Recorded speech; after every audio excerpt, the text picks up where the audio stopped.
करते एक दूसरे से, कोई बोलचाल नहीं रखते। तो कम से कम हमारे बच्चे एक साथ बैठेंगे, गार्जियन सुन के आएंगे, एक साथ बैठे, उससे आपसे भाईचारा। पहले हम लोग छोटे छोटे थे तो आग जलती थी, तो गांव के लोग सब इकट्ठा होते थे वहाँ। पार्टी से प्रेरित नहीं है, लेकिन हम जो संविधान को मानने वाली पार्टी है उसका समर्थन करते हैं। जी, चंद्रशेखर आजाद, सुभाष चंद्र बोस, भगत सिंह, बहुत से लोग आए जी। तो उनका मकसद सिर्फ देश जोड़ना था, आज तो जाति जोड़ना हो गया। अभी बसपा गवर्नमेंट थी तो वहाँ भी लाभ देने के लिए। यूजीसी हमारे बच्चों का दुश्मन, हमारे बच्चों का शोषण करने वाला मुसलमान नहीं है। उनका आ जाना हमारी समझ से बहुत अच्छा था, इस पे पिछड़ों की आंख खुल गई। हाँ सर, परिचय बताइए। मैं श्यामलाल निषाद नाम हमारा, इंटर कॉलेज में सुल्तानपुर में टीचर हूँ। और जब मैं शिक्षक पेशे में आया तो हमने देखा कि ज़्यादातर सरकारी स्कूल में ये पिछड़े वर्ग के बच्चे पढ़ रहे हैं और इनका बेस इतना कमज़ोर है कि कक्का कक्की पहाड़ा गिनती इनको आता नहीं है। तो मुझे लगा अच्छा 9th में जब ये आते हैं तो पढ़ना ये भी चाहते हैं और इनके माँ बाप भी पढ़ाना चाहते हैं, हम लोग भी चाहते हैं कि बच्चों को पढ़ाएं, लेकिन अब इतना बेस इनका कमज़ोर रहता है तो मुझे लगा कि निःशुल्क पाठशालाएँ हमको गाँव-गाँव पिछड़े क्षेत्रों में चलानी चाहिए। तो इसकी शुरुआत हमने सुल्तानपुर में 2018 से सुल्तानपुर से किया। और जो निःशुल्क पाठशालाएँ हम लोग चलवाते हैं उनको 3 जनवरी माता सावित्रीबाई फुले जयंती पर सम्मानित करते हैं पाठशाला संचालकों को। तो ये कार्यक्रम सुल्तानपुर में तो देखा देखी आजकल तो सोशल मीडिया से जौनपुर के लोगों में बात आई, आजमगढ़ प्रतापगढ़, अम्बेडकर नगर जिलों में भी। तो उसी क्रम में यहाँ आपके आजमगढ़ में भी मतलब ये चर्चा हुई, हमारे अंबिका बिंद जी यहाँ के जिला संयोजक। तो यहाँ भी ये हुआ कि पाठशालाएँ चलाई जाए और प्रतिभा सम्मान, बच्चों का सम्मान किया जाए। तो उसी की शुरुआत जो है आज ये जो है अभी आपके आजमगढ़ में मोस्ट प्रतिभा सम्मान समारोह का पहला कार्यक्रम है। पहला कार्यक्रम जी। आप लोग जो फ्री शिक्षा की बात करें तो जिस तरह से सरस्वती मंदिर है, बनवासी स्कूल चल रहे हैं, भाजपा 4 चला रही है, तो आप लोग उसमें कहाँ खड़े हैं? देखिए ऐसा है कि आप लोग वाला काम कर रही है। नहीं वो बात ठीक है, अगर किया जा रहा है तो बहुत अच्छी बात है, लेकिन जो रिजल्ट आने चाहिए रिजल्ट नहीं आ रहे हैं। खास करके पिछड़े क्षेत्रों आप चले जाइए, आप आज भी बच्चों को बुला लीजिए पिछड़े क्षेत्रों को, उनको फिर कक्षा 3 में है 5 में उनसे पूछ लीजिए, लिखावट छपावट अंग्रेजी हिंदी कक्का कक्की अगर पढ़ लें, पहाड़ा गिनती उनको नहीं आता है। अगर ज़रूरतें होती पूरी होती तो फिर हम लोग काम करने की कोई ज़रूरतें नहीं थी। लेकिन हम देख रहे हैं कि पिछड़े क्षेत्रों में खास करके पिछड़ी जातियों में ये चीज़ें नहीं हो पा रही। अब वे सरकार की भ्रष्टाचार का जो है योजना उसकी भ्रष्टाचार के शिकार हो जा रही है, या फिर कोई और बात है, या फिर जानबूझ करके इस तरह से पिछड़ों के साथ किया जा रहा है। लेकिन ऐसा है, मैं दावे के साथ कह सकता हूँ कि पिछड़े क्षेत्रों में बेसिक शिक्षा का मानक बच्चे पूरा नहीं कर पा रहे हैं, बच्चे बहुत पीछे हैं। अभी बहुत सारे प्राइमरी स्कूल बंद हो चुके हैं। हाँ, तो बहुत सारे स्कूल, तो आप जैसे एक तरफ आप ही ने कहा कि सरकार चाह रही है, दूसरी तरफ आपके मुंह से बात आ रही है कि प्राइमरी बंद कर रही है। तो आप समझ सकते हैं कि जनसंख्या बढ़ रही है, जनसंख्या बढ़ रही है तो प्राइमरी की संख्या बढ़ाई जानी चाहिए, लेकिन जनसंख्या बढ़ रही है और प्राइमरी की संख्या घटाई जा रही है। ये विरोधाभास है। लड़ाई सरकार से है कि किस चीज़ से? नहीं, जो भी मतलब शिक्षा के खिलाफ होगा उससे हमारी लड़ाई है, जो मानवता के खिलाफ है उससे हमारी लड़ाई है, जो शोषण अत्याचार करने वाले उनसे हमारी लड़ाई है, जो सामाजिक बराबरी को नहीं मानना चाहते, जो मनवादी व्यवस्था को बनाए रखना चाहते हैं, उसको मजबूत करना चाहते हैं, अंधविश्वास और पाखंडवाद में जो है भोले भाले समाज को उलझा करके इनका वोट लेना चाहते हैं, उन सब से हमारी लड़ाई है, जो देश की उन्नति में बाधक हैं। एक सवाल और है कि क्रांतिकारियों की प्रतिमाएं जाति देख के बांटी जा रही है? नहीं, ऐसा नहीं है, ऐसा नहीं है। क्रांतिकारी किसी जाति का नहीं होता, महापुरुष किसी जाति विशेष का नहीं होता। वो जब पैदा होते हैं तो एक वर्ग विशेष के लिए, पिछड़ों के लिए, जो शोषित पीड़ित प्रताड़ित लोग होते हैं उनके हित में के लिए काम करते हैं। और जितने भी हमारे फ़ोटो आई हैं, ये चित्र आए हैं, और उसी उद्देश्य से क्रांतिकारियों के चित्र जो है यहाँ बांटे जा रहे हैं। बच्चों को डिक्शनरी बांटी गई है और क्रांतिकारियों के चित्र की लोग जाने। हमारे लोग क्रांतिकारी, हाँ, महापुरुषों को, क्रांतिकारियों के बारे में जानते नहीं, तो उनके अंदर उत्सुकता हो और जानें, पढ़ें, देखें, और उनको तब अपना कर्तव्य बोध हो कि हमारा क्या कर्तव्य है, हमको क्या करना चाहिए। भविष्य में राजनीतिक क्षेत्र में आपकी मोस्ट जो ये संस्था है क्या उसमें आएगी? राजनीतिक क्षेत्र का मतलब जहाँ तक हम जानते हैं कि जो भी काम हम लोग करते हैं सब राजनीति से प्रेरित होकर के ही किया जाता है। बहुत सारे लोग कहते हैं कि इसका राजनीति है, तो हम कहते हैं हमारे रोम रोम में राजनीति है। हम तो चाहते हैं कि हमारे बच्चे पढ़ लिख करके जो है वोट के महत्व को जान जाएं। राजनीति का देखिए पत्रकार, जहाँ तक हम जानते हैं राजनीति का दोहरा अर्थ, लोग राजनीति का जो अर्थ हम समझते हैं, जो हम पढ़ाते हैं, क्योंकि मैं इंटर कॉलेज में टीचर हूँ। नहीं, सत्ता नहीं, राजनीति का मतलब कि राज को पाने के लिए जो प्रयास किया जाता है तो वो राजनीति। जो हम लोग बताते हैं राज को पाने के लिए तो राज को पाने के लिए तो हम लोग प्रयास कर रहे हैं, बिल्कुल प्रयास कर रहे हैं कि हमारे लोग राज को पा जाएं, हमारे लोग सत्ता में आ जाएं, हमारे लोग सत्ता में भागीदारी मिल जाए। और बिना सत्ता के, बिना राज के तो जीवन जो है जानवर के समान है जीवन। तो राज क्या संदेश देंगे हमारी आजमगढ़ के जनता? बहुत बहुत धन्यवाद देंगे आप सबको कि आप जो है हमारे इस प्रयास में बहुत बाधाएं उत्पन्न हो रही हैं। मोस्ट प्रतिभा सम्मान मोस्ट के जो कार्यक्रम हैं, चूँकि हम लोग बराबरी की बात करते हैं, हम लोग समानता की बात करते हैं, न्याय की बात करते हैं, संविधान में दिए गए अधिकारों के अनुक्रम में बात करते हैं, तो बहुत सारी ताकतें जो ऊंच नीच में यकीन करती हैं, जो तमाम तरह से पिछड़ों का शोषण अत्याचार अन्याय करती हैं, वो बाधा उत्पन्न करती हैं। लेकिन आजमगढ़ में हमारी अच्छी शुरुआत, कार्य विस्तार किया, सहयोग रहा, बहुत अच्छा रहा। पहला कार्यक्रम बहुत अच्छा रहा। आगे भी हम और बेहतर करेंगे, आप सबका सहयोग मिलता रहे। अभी आपकी कार्यक्रम में ये घोषणा की गई कि हर गांव में हमारे पाठशालाएं चलाई जाएंगी। जी, लेकिन ये क्या घोषणा सिर्फ घोषणा रहेगी कि नहीं? देखिए, पहले तो विचार जो है वो मन में आते हैं, योजना में आते हैं। योजना क्रियान्वित के लिए हम बात करते हैं। हम आज ये बात कह रहे हैं, ये अपील कर रहे हैं कि गांव-गांव निःशुल्क पाठशालाएं चलाई जाएंगी। हम उसके लिए प्रयास करेंगे।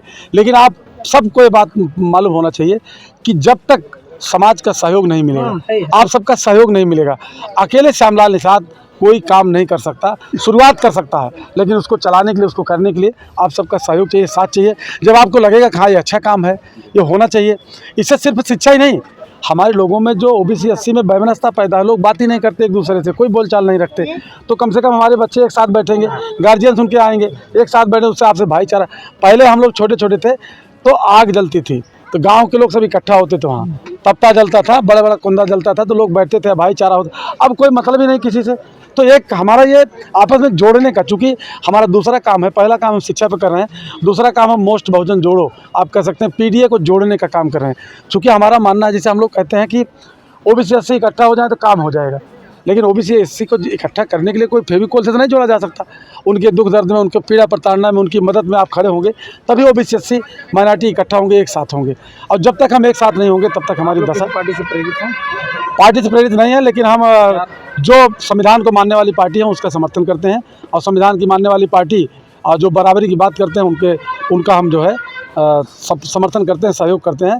और जो मनवाद को बढ़ावा देती है पार्टियां, हम उनके खिलाफ रहते हैं, उनके खिलाफ काम करते हैं। पार्टियां में जो आप 3% और वो 5%, 15% की बात कर रहे थे, तो कोई भी पार्टी अभी उत्तर प्रदेश में देखने को नहीं मिली आज़ादी से अब तक में कि जिसमें ये तबका ना था। देखिए, एक तो होता है आदमी, संघर्ष करने वाले लोग होते हैं। दूसरा जो है, जो 15% की जो बात आप कर रहे हो, संपन्न लोग हैं, सवर्ण लोग हैं, अगड़े लोग हैं, तो संघर्ष कहीं नहीं करते और उनको संघर्ष करने की जरूरत भी नहीं है।